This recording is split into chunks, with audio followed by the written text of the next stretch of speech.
creram e chegou o número desses homens a quase 5.000. Ou seja, Pedro e João, eles foram os primeiros ali a serem presos, né? Depois da morte e ressurreição de Jesus, eles começaram a pregar. E ali começou a perseguição lá na igreja primitiva, irmãos. Ali começou essa perseguição aos cristãos. Ali começou a se cumprir as palavras de Jesus. Mas algo que a gente percebe no texto, que vem logo em seguida, depois que fala que eles foram presos, né? E essa perseguição começa ali e ela vem até os nossos dias de hoje, até os dias atuais.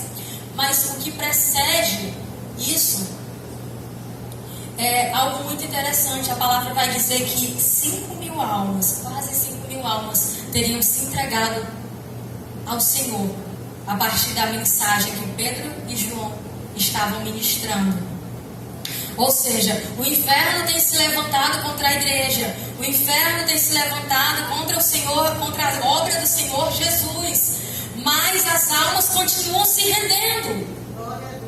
As almas continuam se entregando aos pés de Jesus. Então, quando nós nos levantamos e nos dispomos a fazer algo para o Senhor, quando nós nos levantamos e nos dispomos a pregar esse evangelho, irmãos, você está perdendo tempo. Você está esperando, é que nem aquele povo que diz assim: eu não vou aceitar Jesus porque eu estou esperando o momento exato e tal, a hora exata nunca vai chegar.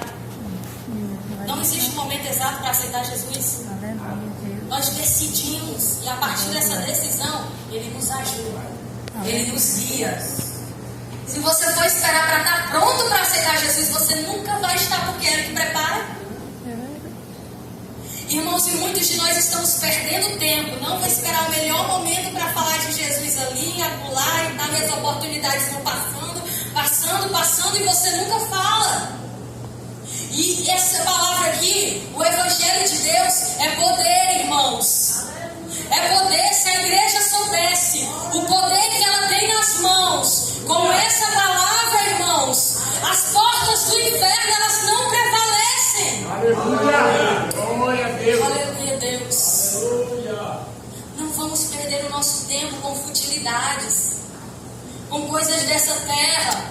Enquanto muitos crentes, sabe, que estão sendo impulsionados pelo Espírito Santo e vivendo num contexto de perseguição, nunca puderam possuir um exemplar da Bíblia. Nós temos 5, 6, 7 exemplares da Bíblia na nossa casa e estão lá jogados, muitas vezes, a palavra de Deus sendo praticamente desprezada por nós, igreja. Isso tem que parar, nós temos que ter noção, nós temos que tomar posição e fazer aquilo para qual Ele nos chamou, igreja. Eu e você, nós fomos chamados para cumprir essa missão que o Senhor Jesus colocou em nossas mãos. Ide por todo mundo, ide, pregai. Deus não te chamou para convencer ninguém. E se a pessoa disser que não, Deus não te chamou para convencer ninguém. Deus chamou para pregar. Até o não que a gente recebe é necessário. Quando a gente se dispõe a ir para um local para falar de Jesus, e lá a gente recebe não. Gente, eu já fui para lugares no sertão onde pessoas viraram as costas para mim, fecharam a porta na minha cara. E aí? Fazer o quê? Eu vou chorar? Jesus me chamou. Eu me alegro. Você se alegra porque fomos chamados do Senhor Jesus.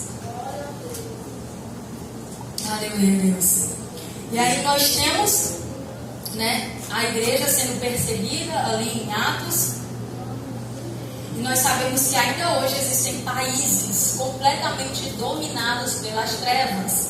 É por isso que quando uma pessoa se levanta para ir em algum lugar distante, levar o Evangelho de Cristo, o inferno vai estremecer.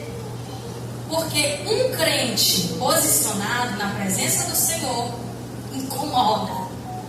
Por que vocês acham que aqueles dois homens, Pedro e João, eles queriam calar a boca deles? Ó, uma pregação só, esses homens ganharam 5.000. Acho que o diabo mandou o demônio tudo para dizer: para esses homens agora, pelo amor de Deus, esse estado vai ser. isso, gente.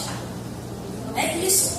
Existem países dominados pelas trevas. Coreia do Norte, Eritreia, a Índia. Países que estão dominados, esperando que um cristão se levante, se disponha, se prepare. Porque missão, irmãos, missões é algo que faz com que a gente precise gastar tempo, energia, recursos. E quem quer? Ninguém quer.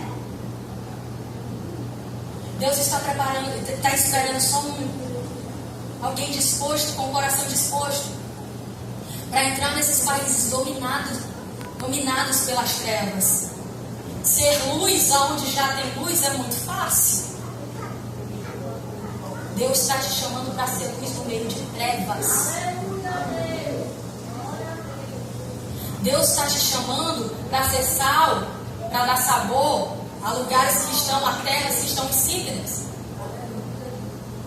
Deus te chama, igreja.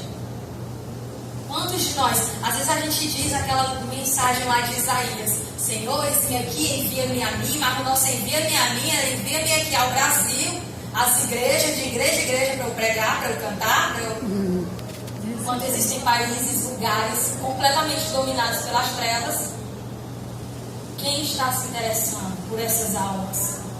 Que também foram compradas com o sangue precioso de Jesus. Glória a Jesus.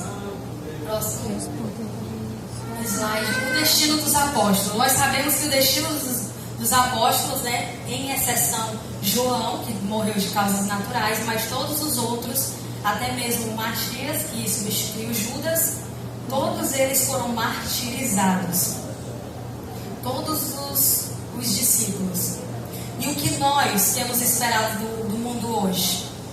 Que o mundo nos abrace, nos acolha, nos dê flores, sabe? Quando nós vamos começar realmente a fazer a diferença no meio dos nossos, sabe? Quando o seu professor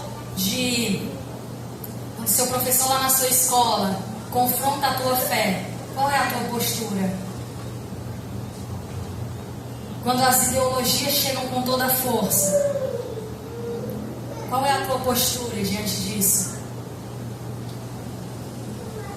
Quando a ideologia de gênero chega na sala de aula, quando o feminismo e as pregações feministas, qual é a tua postura como cristão, como cristã? Nós precisamos fazer a diferença. Eu costumo dizer que nós vivemos uma geração de jovens influenciadores na internet, influenciadores cristãos que não estão influenciando em nada para o reino de Deus. Em nada. Aparece uma trend lá no TikTok, a gente faz a trend gospel. Aparece a dança gospel, aparece. É tudo imitação. Quem que está imitando quem? É a igreja que está imitando? É o mundo que está se espelhando na gente ou é a gente que está imitando o mundo? Precisamos fazer a diferença, porque foi para isso que Ele nos chamou. Eu quero que você abra em Mateus 10. Mateus 10.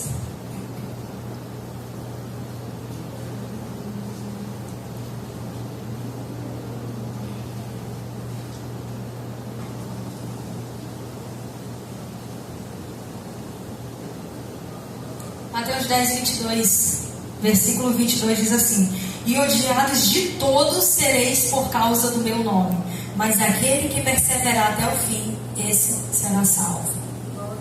Será que o mundo está mais nos amando e nos abraçando? Por quê? Será que tem alguma coisa de errado aí? Será que não tem, gente?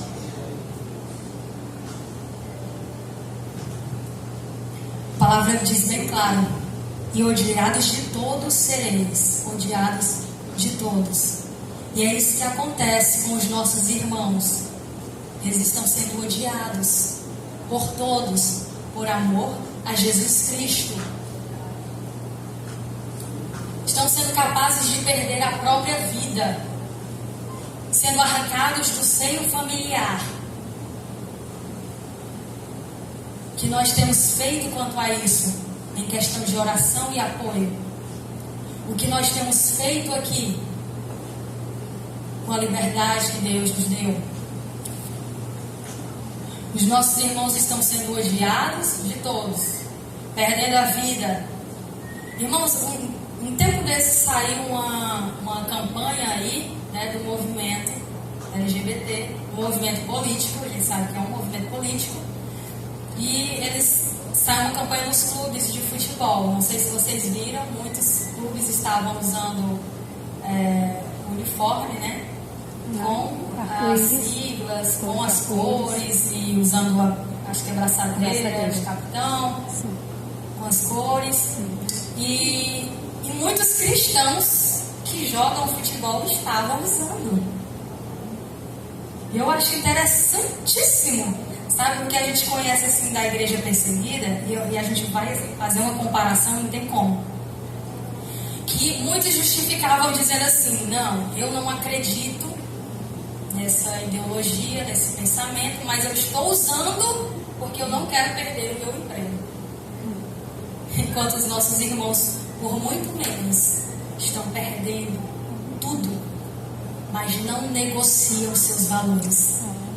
Aí quando aparece uma oportunidade da Igreja Livre ser participante das dores, a gente diz: não, melhor fazer o que o mundo está mandando. Eu só digo que não concordo, mas vou fazer porque não estou disposto a perder o meu emprego. O que nós, cristãos livres, estamos dispostos a perder por amor a Cristo?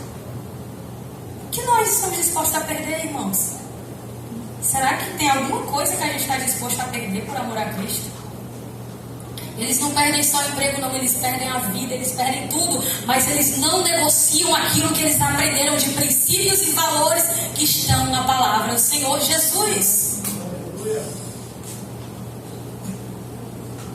Mas apesar de tudo, irmãos, apesar das dores, o Senhor pediu para que nós tivéssemos bom ânimo em meio a essas dores.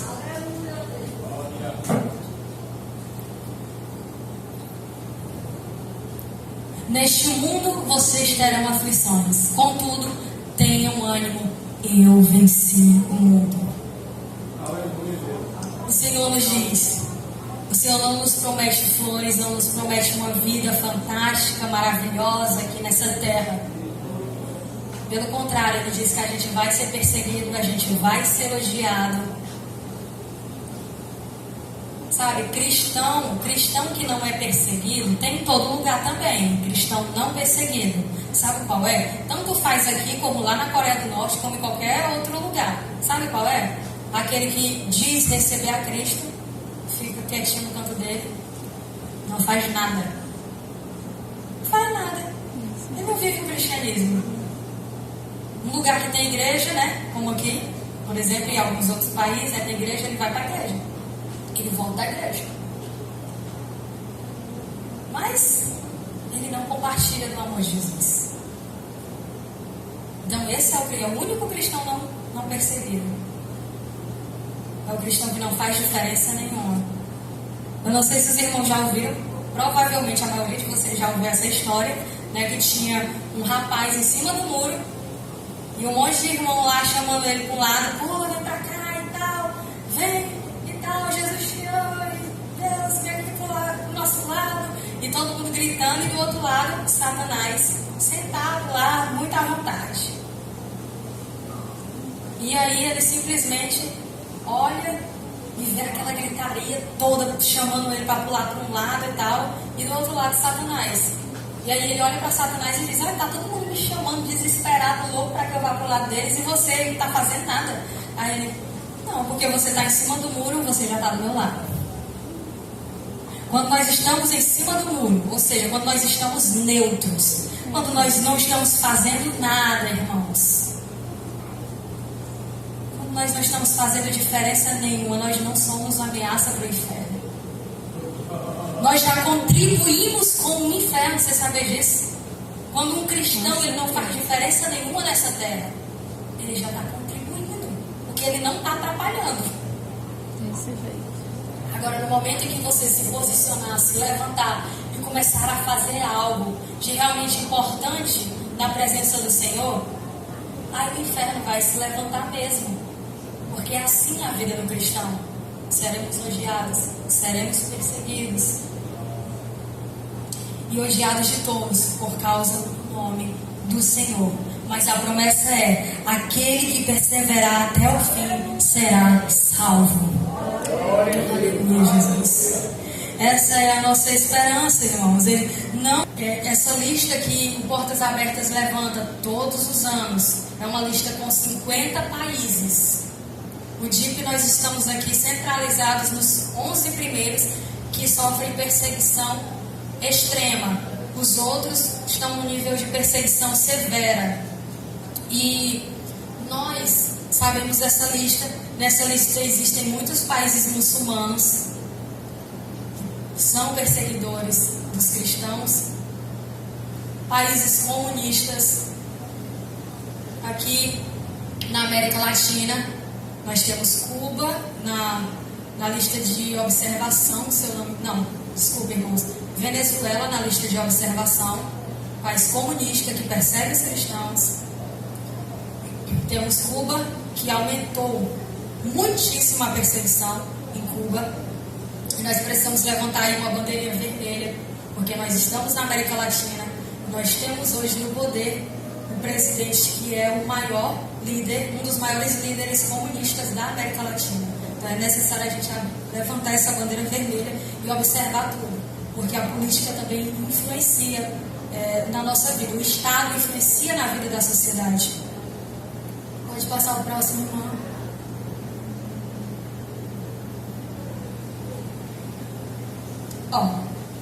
Quando um membro sofre, todos os outros sofrem com ele. Quando um membro sofre, nós já sabemos que existe uma igreja que é sofredora.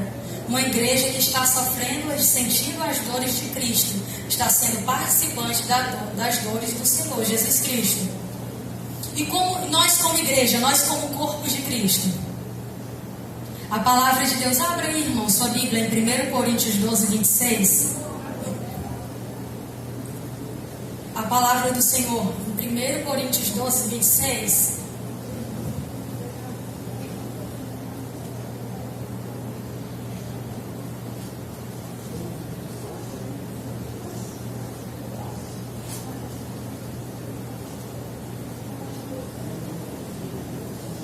Diz assim: de maneira que, se um membro padece, todos os membros padecem com ele. E se um membro é honrado, todos os membros se regozijam com ele. Ora, vós sois o corpo de Cristo e seus membros em particular. Se nós somos corpo de Cristo e nós sabemos que existe uma parte desse corpo que está sofrendo as dores, por que nós não estamos sentindo essas dores? Por que nós não estamos participando dessas dores? A palavra é clara, irmãos. Quando um sofre, todos sofrem. Quando um se alegra, todos se alegram. Então a gente precisa se alegrar com as conquistas e com as alegrias deles, mas nós precisamos também sofrer junto com eles as mesmas dores, irmãos. O que nos custa, sabe, um momento de oração e de choro por uma família que está ali aprisionada em campo de concentração. Sentir no nosso coração as mesmas dores, irmãos. E o Senhor nos convida a ser corpo. Se nós não estamos sentindo nada, nós não somos nada mais, nada menos que apenas um membro amputado. Nós fazemos parte de um corpo, nós somos igreja, e a igreja do Senhor, ela vai se preocupar com todas as partes do corpo de Cristo. Então hoje nós sabemos que o Senhor Jesus está atuando em todos os lugares do mundo. Mas será que Ele vai nos cobrar essa omissão, igreja? Será que o Senhor Jesus ele vai cobrar essa omissão da gente? Se a gente se omitir, sabe?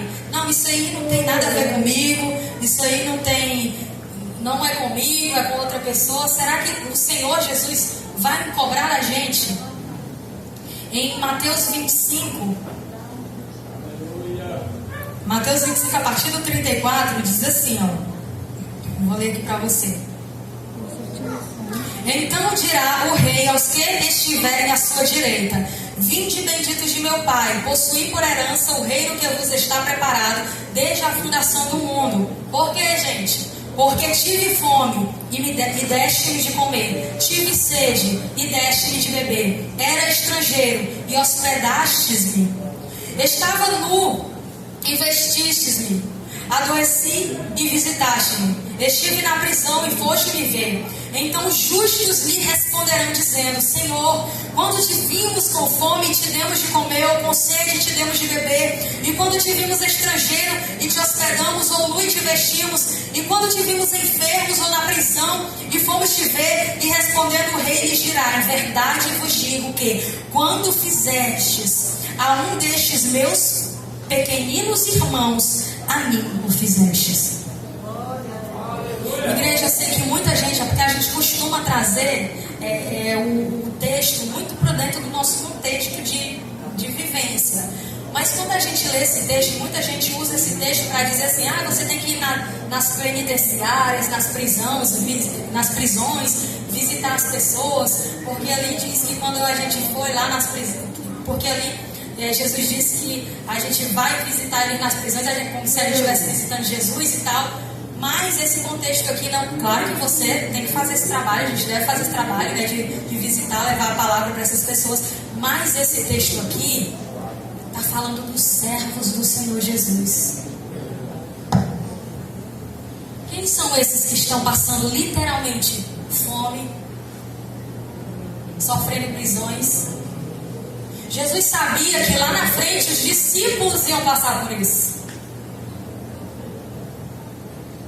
E aqueles cristãos que estavam ali dando apoio, visitando, orando por eles, que estavam lá presos. Porque é claro o texto: em verdade vos digo que, quando fizestes a um destes meus pequeninos quer dizer servos do Senhor Jesus. E nós estamos sabendo que existe um povo que está padecendo as dores, está sofrendo. Se você é crente aqui, você pode ser crente do outro lado do mundo. Não existe isso de só consigo ser crente aqui, lá no país tal eu não conseguiria. Ou você é crente ou você não é, irmão.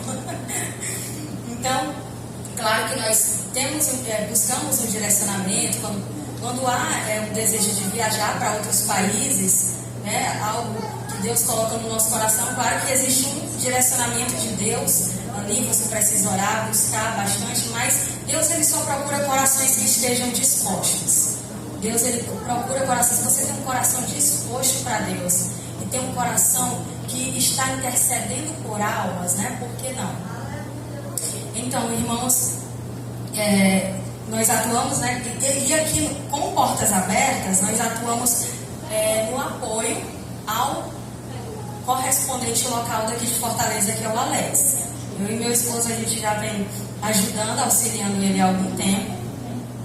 E nós vamos nas igrejas, né? Fazendo esse trabalho, ajudando ele na conscientização, levando o material. Hoje eu ia trazer o material, gente, só que como aconteceu de o meu esposo não conseguir chegar a tempo do trabalho, aí a gente não conseguiu ir na casa do Alex, porque a gente ia passar lá para buscar o material e trazer aqui para vocês, os livros e tudo mais, né?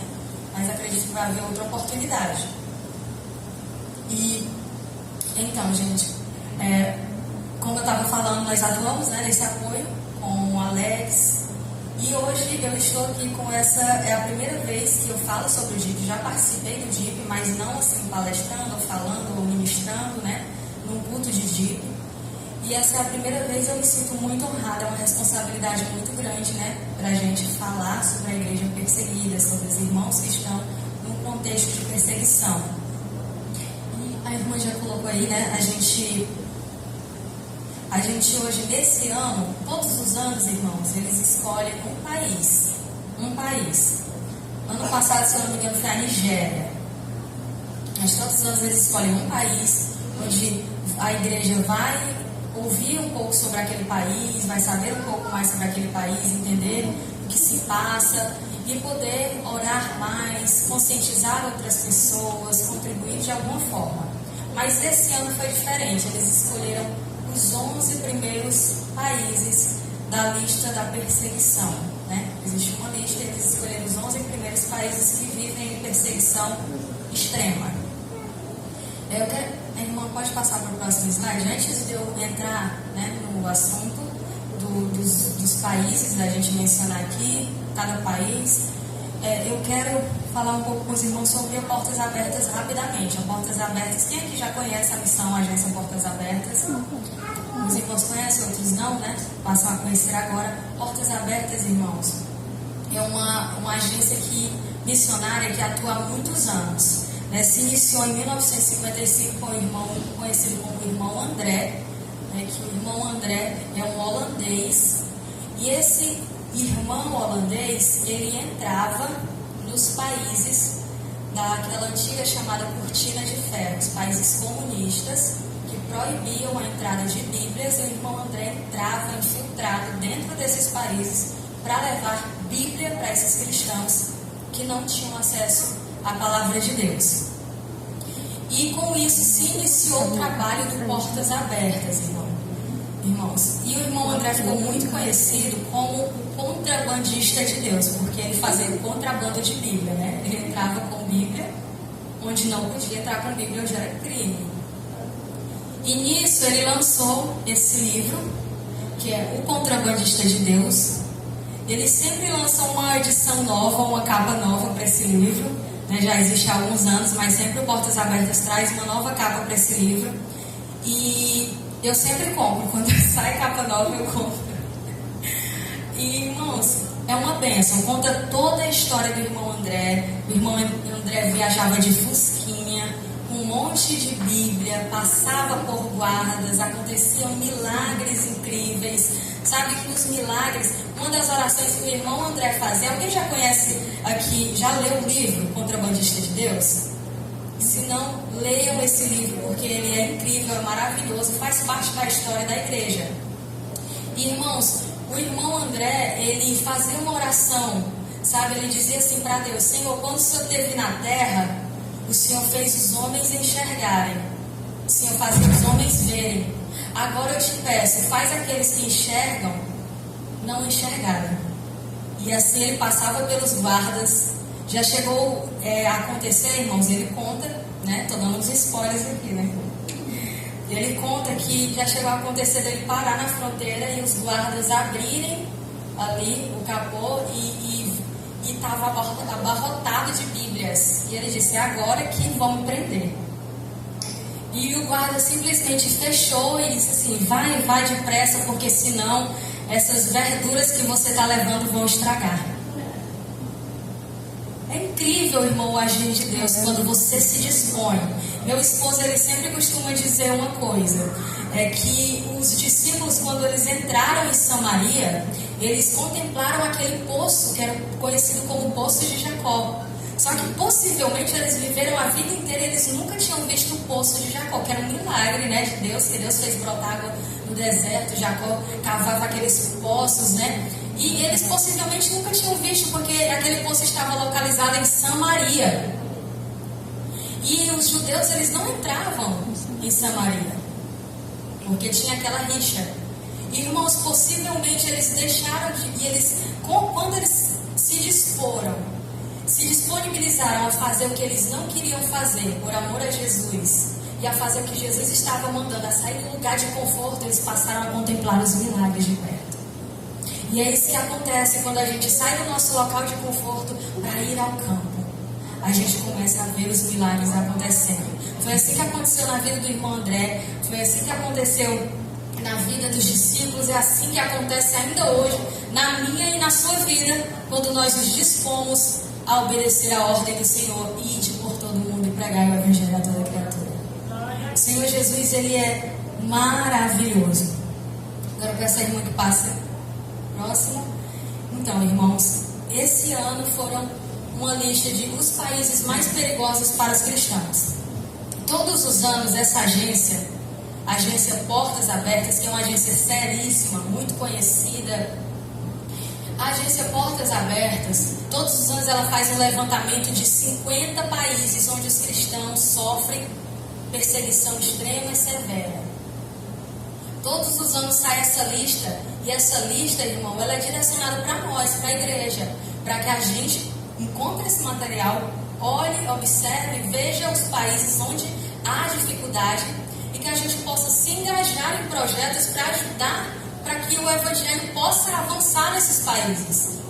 A gente possa entender as necessidades dos irmãos que estão sendo perseguidos e a gente consiga também dar algum apoio para eles, em oração, em contribuição, e por aí vai. E os países esse ano, em primeiro lugar, Coreia do Norte, como o nosso amado irmão citou aqui, a Coreia do Norte. Coreia do Norte, que é um país onde existe uma extrema perseguição aos cristãos, certo?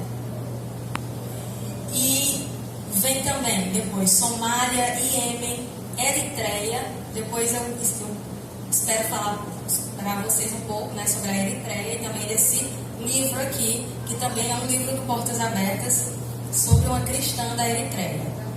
Eritreia, Líbia, Nigéria, Paquistão, Irã, Afeganistão, Sudão e Índia. Eu não vou entrar muito em detalhes em cada país, irmãos, porque a gente vai mais para a Bíblia para falar sobre perseguição aos cristãos e tal. Eu sei que a Nara já passou para vocês durante a semana, ela me informou que estava passando para vocês cada país, né, e estava passando para vocês as informações de cada país e as necessidades de cada país para vocês orarem e contribuírem conforme Deus colocar no coração de vocês. Próximo slide. Eu peço que vocês abram agora as suas Bíblias, tá? Vamos ler Bíblia, que eu sou crente, você é crente, e nós somos crentes, vamos ler a Bíblia. Mateus, capítulo 24.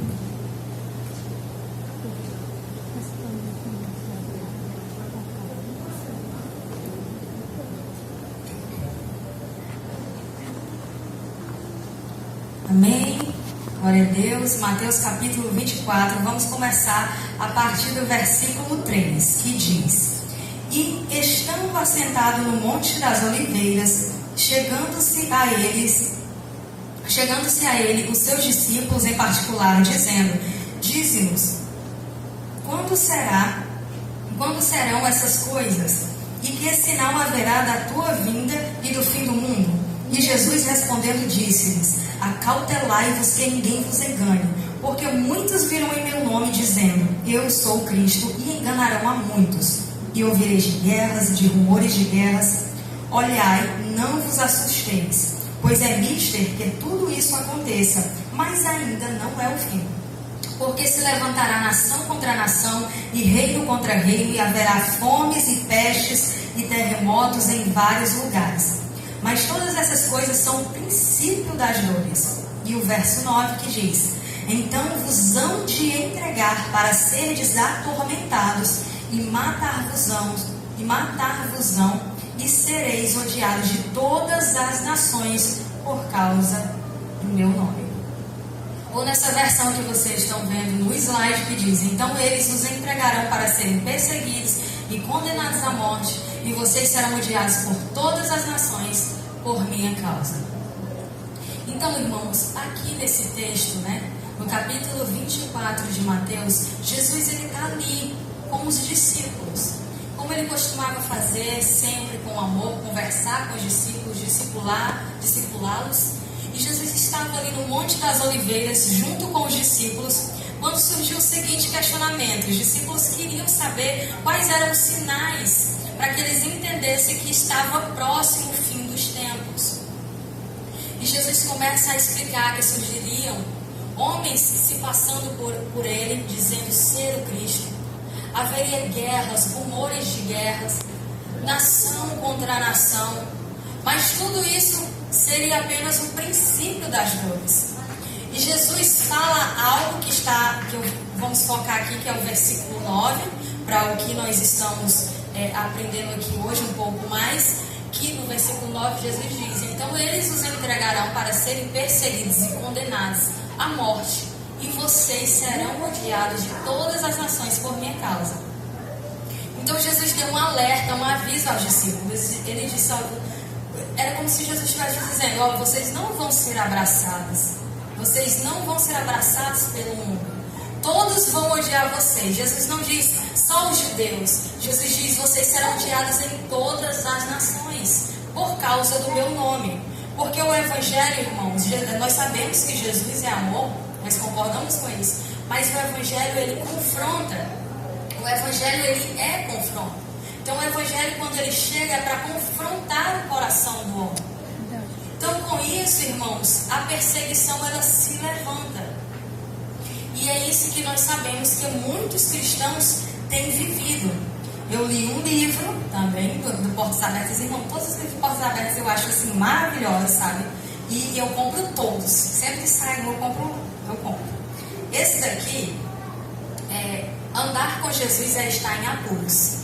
E aí você vê, andar com Jesus é estar em apuros. Tipo assim, no contexto que a gente vive, que é um contexto de liberdade, graças a Deus.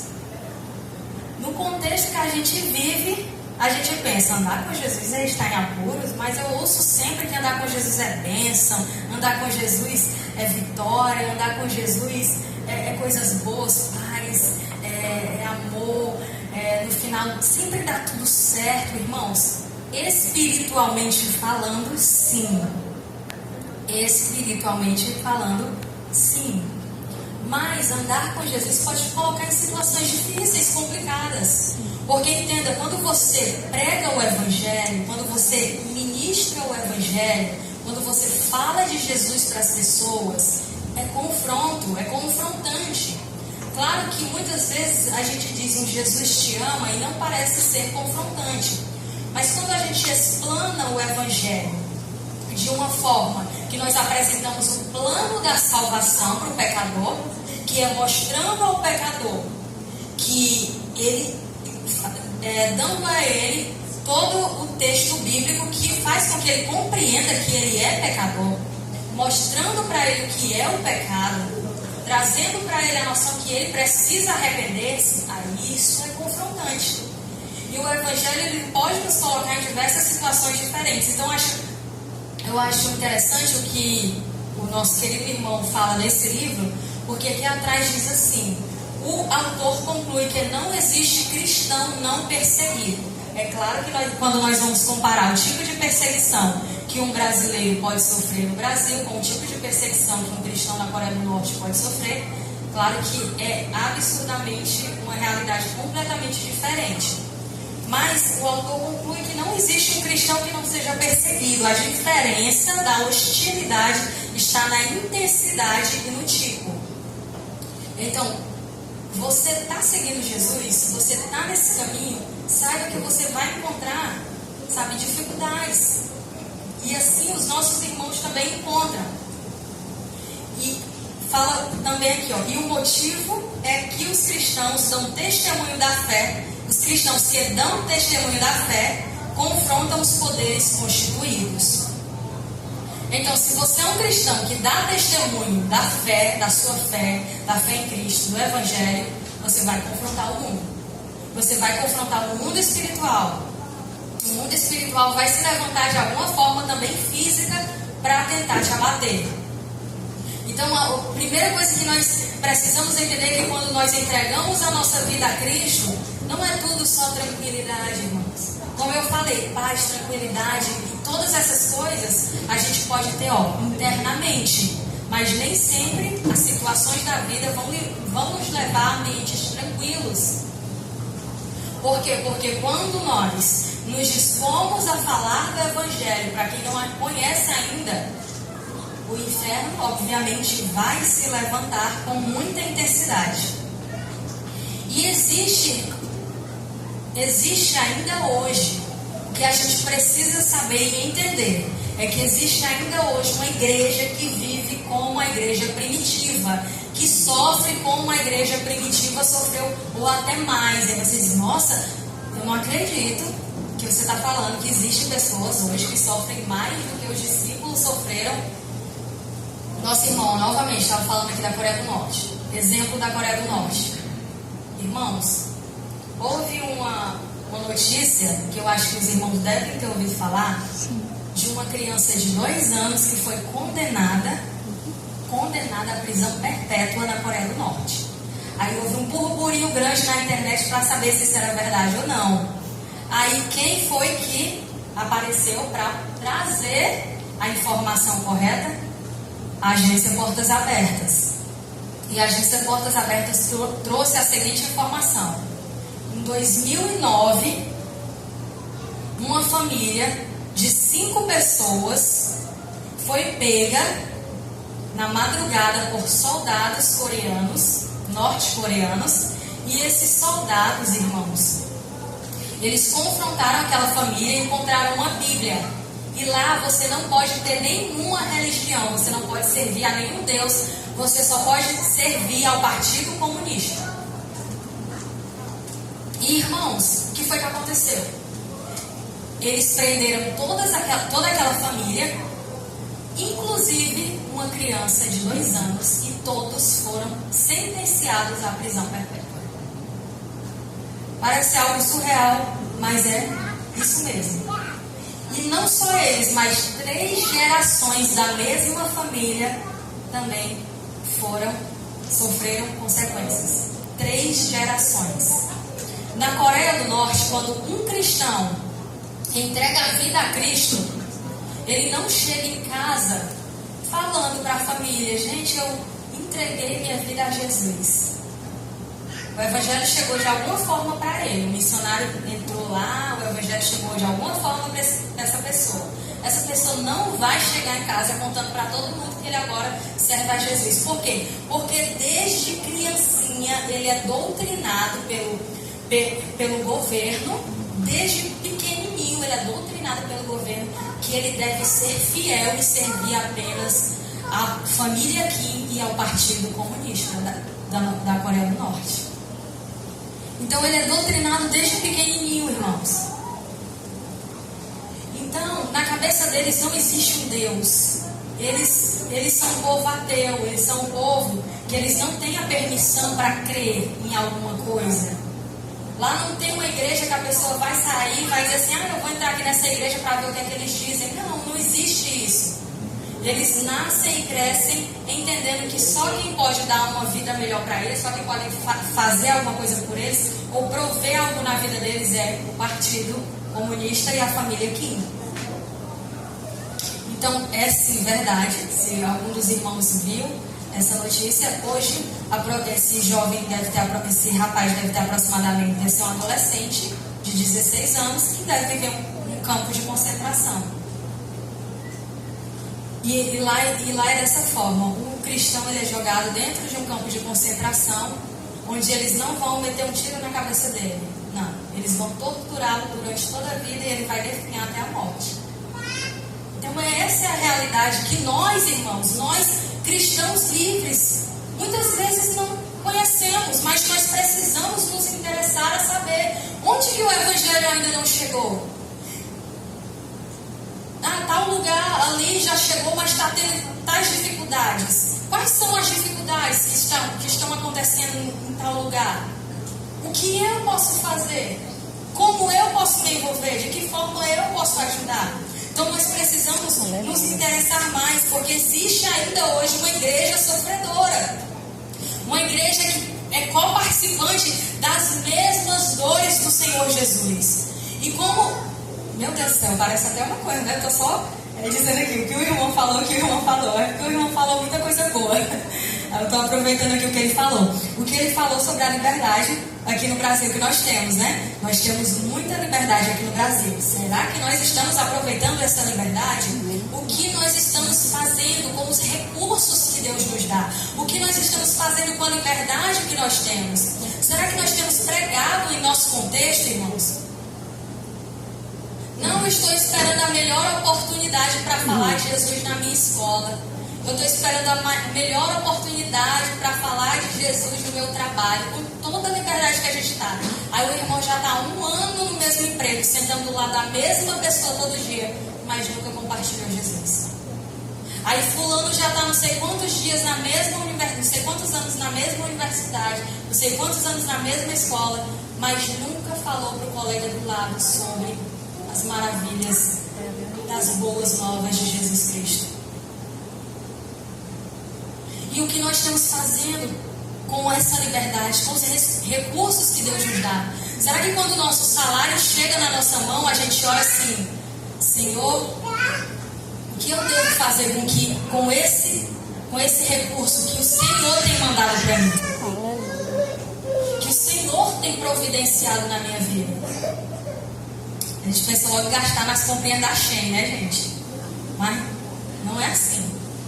A gente tem que pensar o que o Senhor quer que a gente faça com aquele recurso que chega na nossa mão. Sabe? Ai, Deus nunca me falou que eu tinha que ajudar, não sei o que. Você também nunca perguntou, nunca se interessou. Então nós precisamos participar daquilo que Deus está fazendo no mundo. E Ele nos convida, é um convite que Ele nos traz para participarmos, irmão. É um privilégio que Ele nos dá de sermos participantes da obra que Ele está operando no mundo inteiro. Glória a Deus. Próximo slide. São mais de 360 milhões de cristãos perseguidos. Isso são dados atuais. Você consegue imaginar isso?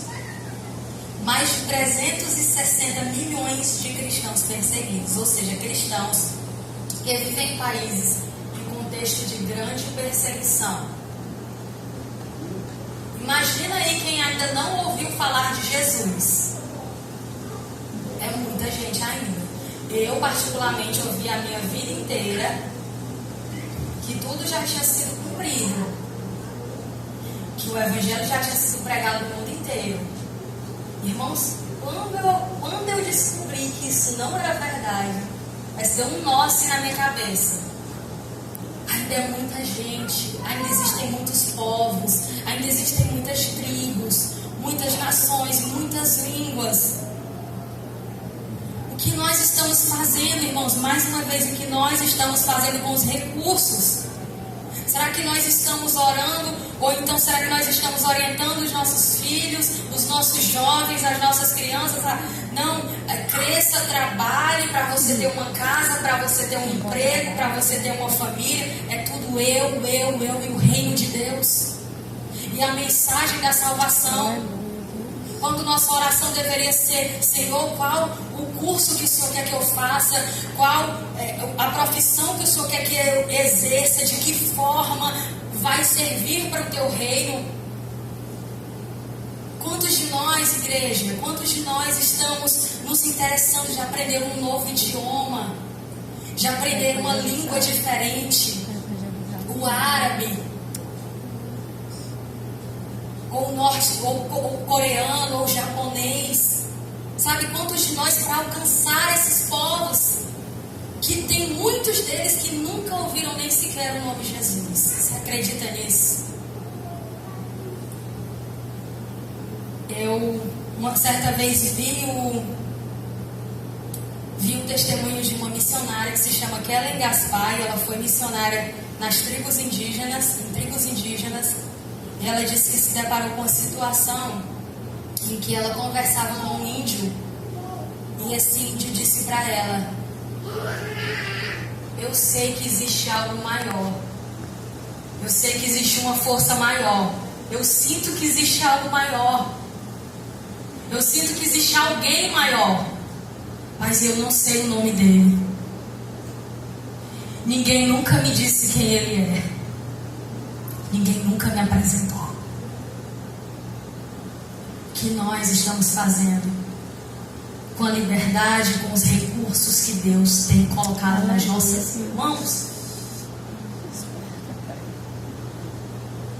Outro lugar, o missionário chegou, pregou o Evangelho, ganhou aquele povo, e aquele moço daquela nação disse para o missionário: vem cá, nós estamos muito felizes por ter recebido o Evangelho de Cristo, mas me responda uma coisa. Esse pequenino texto continua dizendo, ó. O texto continua dizendo, 41. Então dirá também aos que estiverem à sua esquerda: apartai-vos de mim, malditos, para o fogo eterno preparado para o diabo e seus anjos. Por quê? Porque tive fome e não me deste de comer. Tive sede e não me deste de beber.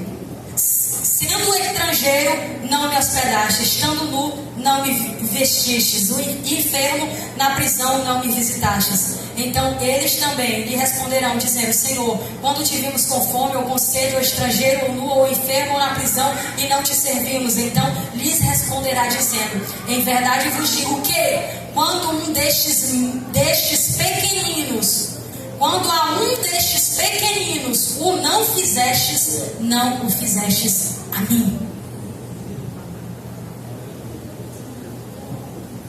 Glória a Deus. O Senhor está dando nas nossas mãos todos os recursos da igreja brasileira para fazer algo para a igreja sofredora. E o que nós estamos fazendo, o que nós estamos buscando fazer, como nós estamos participando, como nós estamos nos interessando. O Senhor há de nos cobrar isso, igreja. Nós precisamos de alguma forma agir. Se nós não nos interessamos nos negócios do Senhor, no que Ele está fazendo no mundo, no que Ele está fazendo em relação à evangelização global, como poderemos ser participantes com Ele naquele dia?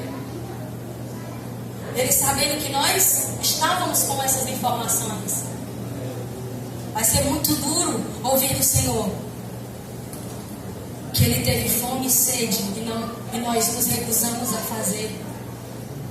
Porque quando nós nos recusamos a fazer por um desses pequeninos, nós nos recusamos a fazer por Ele, pelo próprio Senhor.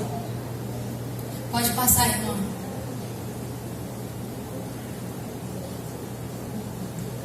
Então, por último, como eu posso apoiar a igreja perseguida, irmãos?